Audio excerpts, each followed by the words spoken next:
Assalamualaikum warahmatullahi wabarakatuh, rekan trader Indonesia dimanapun berada. Kembali lagi bersama saya Moritz di acara yang sangat luar biasa, analisa mingguan kita pada hari ini. Kita akan membahas secara lengkap apa saja yang akan terjadi pada minggu depan, dan kita akan mereview apa yang telah terjadi pada minggu-minggu sebelumnya, minggu kemarin maksudnya. Oleh karena itu rekan trader, saya berharap semoga analisa mingguan ini setidaknya bisa memberikan sedikit masukan terhadap trading yang akan dilakukan oleh rekan trader semuanya. Sabarkan trader, saya matiin ini dulu. Oke, yes. Rekan trader, pergerakan pasar yang sangat luar biasa pada minggu kemarin membawakan kita di mana pasar bergerak sangat fluktuatif. Laporan FOMC yang telah dikeluarkan, laporan-laporan lainnya, sehingga membuat pasar ini benar-benar rekan trader dia mengalami sesuatu yang sangat-sangat pergerakan yang luar biasa. Bagaimana indeks dolar Amerika mengalami pelemahan, bagaimana gold masih saja bergerak wait and see, dan bagaimana euro USD terbang semakin tinggi.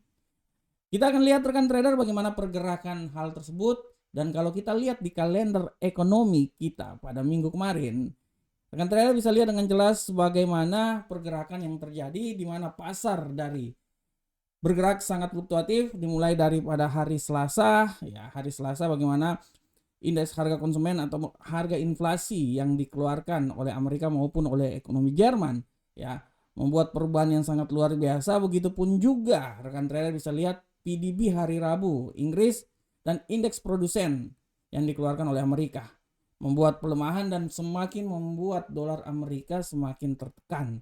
Dan kalau kita lihat rekan trader khususnya pada Kamis dini hari, bagaimana laporan FOMC dikeluarkan di mana terjadinya jeda terhadap hawkish yang terjadi. Walaupun kalau kita lihat rekan trader, hawkish yang terjadi ini dia memang benar-benar memberikan jeda hawkish, ya, memberikan suatu perubahan yang sangat besar terhadap pergerakan yang terjadi terhadap dolar Amerika, sehingga membuat dolar Amerika yang pada intinya dolar Amerika adalah aset safe haven, tetapi banyak yang mengalihkan hal tersebut ke aset-aset lainnya seperti emas, sehingga membuat bagaimana emas agak sedikit mengalami penguatan, ya, walaupun sempat terjatuh juga, ya. Dan yang membuat kejatuhan sangat luar biasa itu terhadap dolar Amerika, di mana dolar bisa sampai menyentuh level ke 101. Ya rekan trader, ya. Selanjutnya kita lihat pada hari Kamis, ya, banyak sekali berita-berita ekonomi yang memberikan sedikit dampak negatif terhadap dolar Amerika. Salah satunya adalah klaim pengangguran awal, di mana pengangguran semakin bertambah sebesar 262.000, ya, setelah diestimasikan sebesar 250, tapi yang terjadi adalah 262. Dan ekonomi Amerika ditutup oleh perekonomian berita kemarin ditutup oleh inflasi, data inflasi yang dikeluarkan di euro. Selanjutnya rekan trader, kalau kita lihat di sini bagaimanakah pergerakan di platform, kita bisa lihat dengan jelas di sini bagaimana pada minggu kemarin platform kita bisa lihat arah pergerakannya sangat luar biasa. Kita lihat langsung di platform aja. Ini dia bagaimana indeks dolar Amerika. Sorry, kita masuk dulu di sini. Nah, ini dia.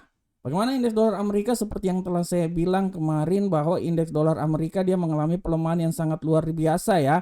Dia turun, saya udah bilang, saya menganalisa bahwa apa memang dia mengalami kenaikan, ya palingan batas kenaikan dia sampai 104, ya. Untuk bisa sampai ke 104.992 itu paling sulit. Tapi saya berestimasi bahwa pelemahan masih bisa saja terjadi dan dia akan menyentuh level paling terendah di seputaran 101.837. Dan ini terjadi rekan trader, ya. Terjadi, dia turun sampai level terakhir dan terendah, dan dia agak mengalami kenaikan pada hari Jumat. Begitupun juga sebaliknya rekan trader bisa lihat di euro angkel saham dolar. Bagaimana saya bilang bahwa euro angkel saham dolar ini memiliki tendensi yang sangat kuat untuk mengalami penguatan rekan trader, dan dia menguat sampai di atas batas yang telah saya tentukan. Saya memprediksikan dia palingan sampai di 1.08 atau 1.087, ya, 85 atau 87. Rupanya dia naik impact dari data-data yang dikeluarkan, terutama FOMC yang telah dikeluarkan, di mana kalau mau dibilang adalah kemenangan euro terhadap dolar Amerika, di mana euro bisa terbang tinggi sampai di 1.09669 walaupun pada hari Jumat dia mengalami pelemahan. Begitupun juga di pound sterling rekan trader. Seperti di analisa saya bilang bahwa dia akan mencoba naik sampai di 1.27320. Rupanya dia terbang tinggi sampai dia melewati level 1.28 ya, sempat menyentuh 1.28488, akhirnya ditutup di 1.28198 di sekitaran situ rekan trader ya. Bagaimanakah gold rekan trader? Untuk gold rekan trader bisa lihat dengan jelas bahwa minggu kemarin saya udah bilang bahwa gold masih mempunyai peluang untuk mengalami pelemahan ya, masih. Dan kalau rekan trader saya bilang bahwa pelemahan dia itu bisa sampai di level 1926. Setelah itu dia akan mengalami sedikit penguatan, dan memang apa yang terjadi rekan trader, di hari Kamis dia sempat mengalami pelemahan sampai 1926, akan tetapi setelah dikeluarkan berita-berita ekonomi, terutama berita angka pengangguran, pergerakannya berbalik dan dia sempat menyentuh kembali lagi di atas 1950, di sekitaran 1955 ya, di sekitaran situlah ya, 55 ya 58 lah ya. Dan sempat hari Jumat dia naik sampai di 1969, dia turun lagi ke level 1900 ya taruhlah 57. Dan kita akan lihat bagaimanakah USD Yen Jepang. USD Yen Jepang rekan trader bisa lihat dia mengalami penguatan yang sangat luar biasa. Dia naik melewati rentang harian telah saya buat dan dia sampai di level 141. Minggu depan saya pikir adalah waktu di mana akan terjadi pelemahan ya rekan trader ya. Dan kita lihat bagaimanakah untuk prediksi minggu ini dari tanggal 19 sampai tanggal 23. Mari kita lihat. Seperti kalender ekonomi yang ada rekan trader, di kalender ekonomi kita lihat dulu bahwa data-data kalender ekonomi apa aja yang sangat mempengaruhi ya. Ya, kalau kita lihat data-data yang sangat mempengaruhi pada hari ini, nanti hari Senin akan ada terjadi libur di Amerika, jadi pasar tidak terlalu mengalami penguatan yang sangat luar biasa. Hari Selasa cuman izin bangunan tidak terlalu kuat. Hari Rabu puncaknya, sebenarnya bukan puncak sih, tapi hari Rabu mulai di situ di mana terdapat testimoni dari Jerome Powell, Gubernur Central Bank Amerika, The Fed ya. Dan kita mulai hari Kamis, kita lihat minggu ini adalah minggu dari dolar Amerika, dan kita lihat hari Kamis kita bisa lihat ya, hari Kamis bagaimana selain pound sterling ada keputusan tingkat inflasi, pengumuman inflasi oleh Bank of England 19.30 hari Kamis, klaim pengangguran awal, penjualan rumah lama, dan kembali lagi akan ada testimoni dari Gubernur Central Bank Amerika Jerome Powell. Dan ditutup pada hari Jumat, kita akan ditutup oleh selain PMI manajer pembelian manufaktur Jerman ya, Inggris, dan ditutup oleh manajer pembelian manufaktur Amerika. Dan kita akan lihat masuk ke platform bagaimanakah pergerakan yang akan terjadi di platform. Nanti kita mulai dari indeks dolar Amerika. Kalau kita lihat indeks dolar Amerika pada minggu ini memiliki tendensi pelemahan. Saya masih berpikir bahwa pelemahan ini masih bisa juga terjadi pada minggu ini ya. Kalau saya lihat pelemahan ini masih bisa saja terjadi ya, sabarkan trader. Kalau saya lihat pelemahan masih bisa saja terjadi pada minggu ini di indeks dolar Amerika. Dan kalau saya lihat rekan trader ya, pelemahannya menurut saya dia akan mencoba turun sampai di level 101 atau mungkin dia akan sampai di 100.646. Tapi saya pikir 101 itu adalah nilai yang bisa dicapai ya. Kalau menurut saya untuk sampai di level 100 ini ya, 100.486 terlalu jauh menurut saya. Menurut saya terlalu jauh. Saya lebih sepakat dia akan turun sampai di 101. Tapi untuk memulai minggu ini saya pikir dia akan coba naik dulu sampai level paling tertinggi di level sini rekan trader, 103.182, dan level yang paling terendah adalah di 101.46064. Itu adalah nilai yang bisa dicapai oleh indeks dolar Amerika. Dan kita coba lihat di sini rekan trader. Nah, di sini seputaran sini rekan trader ya. Nah, ini dia. Nah, ini menurut saya dia akan coba turun sampai di level sini ya rekan trader ya. Nah, dan kalaupun memang dia menurun ya, pelemahan dia yang paling masuk dalam logika saya itu dia akan turun sampai level terendah itu di seputaran 100.646, tapi menurut saya terlalu jauh itu. Dia akan bergerak mungkin di seputaran 103 sampai 101 ya, pergerakannya seperti kayak itu aja ya. Mungkin dia akan coba naik dulu. Awal ini dia mungkin naik ya, paling maksimal itu dia naik sampai di level sini 102 ya. Setelah itu dia akan mencoba mengalami pelemahan lagi ya. Nah, ini dia mungkin naik sampai 102, setelah itu dia akan mengalami pelemahan lagi.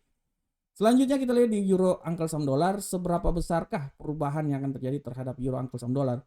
Menurut analisa saya, euro angkel saham dolar ini masih mempunyai tendensi penguatan rekan trader untuk minggu depan ya. Kalau saya lihat untuk minggu depan, dia ini masih bisa saja mengalami penguatannya. Dan penguatan dia itu menurut analisa saya, dia masih bisa naik ya, minimal kalaupun dia naik itu sampai di level paling tertinggi itu seputaran 1.1 atau 1.1 terlalu jauh sebenarnya menurut saya. Mungkin dia akan naik sampai di seputaran 1.1 ya, sekitaran sinilah 1.1, atau mungkin yang paling tertinggi sekali sih di sekitaran sini rekan trader ya. Itu adalah nilai yang akan bisa terjadi pada euro angkel saham dolar. Jadi pada prinsipnya dia akan coba naik sampai di 1.10202 atau 1.10405. Dan apabila dia terjadi pelemahan, saya bisa bilang bahwa dia akan mencoba kembali lagi ke level yang paling terendah ya, menurut saya itu di seputaran 1.08120. Oleh karena itu, untuk minggu depan pola pergerakan yang akan terjadi terhadap indeks dolar Amerika menurut analisa saya itu dia akan berjuang di seputaran sini rekan trader. Nah, ini dia ya. Ini menurut saya nih ya. Nah, di antara sini kalaupun dia masih bisa naik lagi ya paling maksimal menurut saya di seputaran sini malahan. Ya, saya tidak mau bilang dia akan naik sampai di level tertinggi sini, menurut saya terlalu jauh sebenarnya. Sampai level tertinggi ini menurut saya terlalu jauh ya. Sampai 1.1111 menurut saya masih jauh ya. Mungkin yang paling tertinggi sekali itu di seputaran 1.10405. Selanjutnya pound sterling kita lihat tendensi yang terjadi, peluang untuk bullish masih saja bisa terjadi rekan trader. Dan kalau saya lihat tendensi yang akan terjadi masih sangat luar biasa. Kita lihat di sini ya, sabar. Kita lihat ya, saya tidak mau bilang dia akan naik sampai di level paling tertinggi sini, menurut saya terlalu tinggi menurut saya ya. Kita lihat dulu. Oke, kalau sampai di sini artinya kalau menurut saya nilai yang paling tertinggi kalaupun dia mengalami penguatan itu sampai di 1.29709. Di sinilah. Oke, nah 29817 rekan trader. Ini menurut analisa saya ya, 29807 ini adalah level yang paling tertinggi. Dan apabila terjadi pelemahan, saya bisa bilang dia akan mencoba balik lagi ke level terendah 1.26308. Nah, ini dia. Ini arah pergerakannya di sekitaran sini. Kalau saya beranalisa. Nah, oke, daerah sini, atau kalaupun memang masih terjadi pelemahan lagi ya pelemahannya itu mungkin di seputaran sini. Nah, situ. Ini pelemahan yang paling sempurna ya. Jadi batasannya itu di antara 1.25733 sampai 1.29817 dan level tertingginya di 1 poin. Di sini terlalu tinggi sih, saya nggak terlalu yakin dia sampai daerah sini, enggak. Ya, jadi dia cuma berkisar antara sini aja 1.29817 ya, itu paling tertinggi. Setelah itu dia akan balik arah lagi. Oke, rekan trader, kita masuk ke gold. Bagaimanakah gold? Nah, ini gold ini sangat luar biasa. Kalau saya lihat rekan trader ya, saya lihat gold ini dia masih benar-benar wait and see. Dia akan melihat apa yang sedang terjadi saat ini. Dan kalaupun saya lihat tendensi yang terjadi, tendensi bullish ini masih saja bisa terjadi rekan trader ya. Dan menurut saya tendensi bullish ini masih bisa terjadi rekan trader menurut saya ya. Oleh karena itu, menurut analisa saya, dia ini kalaupun dia mengalami penguatan, dia akan coba naik sampai level tertingginya itu di seputaran 2002. Itu menurut saya. Tapi 1991 adalah level yang benar-benar bisa dan akan dicoba dalam pergerakan gold pada minggu ini. Dan kalau kita lihat tendensi pun juga memang menurut saya tendensi kenaikan masih ada, tapi setelah itu dia naik baru dia akan mengalami pelemahan. Oleh karena itu kita akan lihat dengan pidato-pidato yang dilakukan. Tapi menurut analisa saya, kalaupun dia terjadi pelemahan, dia akan coba rekan trader sampai level kembali lagi di 1938 ya. 1938 adalah level yang bisa dicapai oleh emas pada minggu ini, gold ya. Jadi kalau saya lihat rekan trader ya, pola pergerakan dia itu akan dia coba di sekitaran sini nih. Nah, ini dia ya. Antara 1938 sampai 1937. Saya tidak mau bilang 1900 saya tidak mau bilang bahwa dia akan coba turun lagi ke 1923. Sebenarnya semua itu bisa saja rekan trader. 1923 bisa dan tidak tertutup kemungkinan juga dia bisa turun lebih rendah lagi. Mungkin dia akan bisa turun sampai level paling terendah itu di 1902 bisa. Tapi menurut analisa saya, nah itu kan 1902 ya menurut saya. Menurut analisa saya dia masih akan mencoba naik dengan berita-berita yang tidak terlalu signifikan, tidak terlalu banyak, tapi dia bisa mengguncang. Menurut analisa saya 1938.37 adalah nilai yang bisa tercapai sampai 2002 dengan landasan bahwa dia harus melewati 1991. Tapi tidak tertutup kemungkinan dia ini akan turun sampai 1923 atau lebih rendah lagi. Lebih rendah lagi kalau saya bilang di sekitaran sini. Nah, itu dia. 1913 ini menurut analisa saya adalah nilai yang paling terendah. Nah, ini dia rekan trader. Nah, ini dia. Nah, ini paling rendah. Jadi 1302 ya, tapi 13 adalah nilai yang paling rendah yang bisa dicapai oleh gold. Selanjutnya bagaimanakah USD Yen Jepang rekan trader? Untuk USD Yen Jepang kita bisa lihat bahwa tendensi kenaikan menurut saya masih bisa saja terjadi untuk kali ini rekan trader ya. Dan kalaupun memang dia bisa naik rekan trader, ini saya kasih sedikit analisa dulu buat rekan trader semuanya. Kalau dia masih bisa naik menurut analisa saya, kenaikan paling tertinggi itu menurut saya malahan sampai di level sini rekan trader, 142.787 menurut saya. Setelah itu dia balik arah. Ya, setelah itu dia balik arah. Dan itu menurut saya itu yang paling tertinggi malahan ya. Jadi kalau saya mau bilang rekan trader, kenaikan yang paling tertinggi ya, ini saya hapus ini dulu, ini menurut saya ini terlalu tinggi. Nah, dia akan bergerak antara 142.787 sampai nilai yang paling terendah ya kalau menurut saya ya rekan trader ya, menurut saya. Nah, ini saya naikin dulu. Nah, ini dia. Oke, saya tidak mau bilang dia di daerah sini, menurut saya terlalu jauh malahan. Saya lebih sepakat kalau dia itu sampai di 142, 43 terlalu tinggi. Dan menurut saya kalau dia mengalami pelemahan yang paling sempurna menurut saya itu di seputaran sini. Nah, 137.878. Kita gambar dulu. Nah, ini dia. Nah, ini dia ya. 137.878 sampai 142.787. Walaupun masih ada kemungkinan kalau dia mengalami kenaikan ya paling tertinggilah di sekitaran sini 143. Dan kalau dia masih turun lagi ya saya pikir ya di sekitaran sini nggak terlalu jauh dia. Jadi pada prinsipnya dia itu akan bergerak antara 137.878 sampai 142.787. Oke rekan trader semuanya. Rekan trader, demikianlah analisa mingguan kita pada hari ini. Saya selalu berharap semoga apa yang saya berikan ini bermanfaat untuk rekan trader semuanya. Kembali lagi saya bilang buat rekan trader untuk tetap menganalisa. Jadikanlah analisa saya ini sebagai masukan buat rekan trader semuanya. Akan tetapi, sekali lagi saya mau bilang bahwa analisa yang paling sempurna adalah analisa kepunyaan rekan trader sendiri. Karena rekan trader lah yang lebih mengetahui pola pergerakan yang akan terjadi menurut rekan trader masing-masing. Akhir kata, Assalamualaikum warahmatullahi wabarakatuh rekan trader semuanya. Sampai ketemu kita di pertemuan berikutnya. Salam profit Indonesia.